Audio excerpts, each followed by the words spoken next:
So when you have pulmonary hypertension or suspected pulmonary hypertension, we really want to try and find out why you've got high pressure in your lungs. The CT scan has made a massive difference in how we evaluate patients, and particularly over the last 5 years with the advent of new scanners, we can now identify clot with a high degree of accuracy. On your back with your head on this pillow, and you feel yourself moving through the machine. We'll get you onto the table now and I'll explain a little bit more when we're laying down. This is a multi-detector or multi-slice CT scanner. It's the top of the range scanner that we've got, that we bought 6 months ago, and it shows the body in slices. It creates a volume of data, and through that we can then look at different parts of the body that we're trying to investigate. Get some clearer pictures of your chest as we do the scan. Things that they can expect is that they'll need to have an injection of an X-ray dye, and as such they will be given an injection. This is primarily done on the ward, but in certain situations we can give the injection down here. This will involve an insertion of a small needle, which is then removed and leaving a plastic cannula in the arm. Once that's in place, the investigation is painless.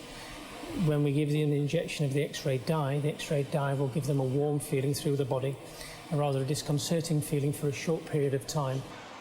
This warm feeling goes through the whole of the body, gives patients a funny taste in the mouth. On very rare occasions, patients can feel a little bit nauseous, but this is rather not very common. And in a few patients, they get a funny feeling like they've wet themselves.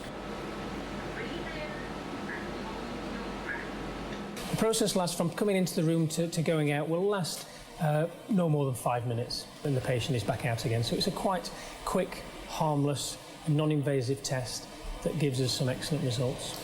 Primarily what we're doing for patients that come in with pulmonary hypertension, we're looking at the lung parenchyma, we're looking at the lung volume, the lung tissue itself, to see if there's any cause for this pulmonary hypertension. We're also looking at the blood vessels as well, and hence the reason why we gave the X-ray dye was to help give us better visualisation of the blood vessels in the chest, to see if there's any possible cause for this hypertension, see if there's any clots there that may be causing these problems. We can also get a lot of information about the size of the heart, how big the right side of the heart is. We can also see evidence of severe disease, such as fluid in the lungs, which we occasionally see in patients with very severe pulmonary hypertension. So the CT scan is very helpful in terms of identifying a cause for the pulmonary hypertension.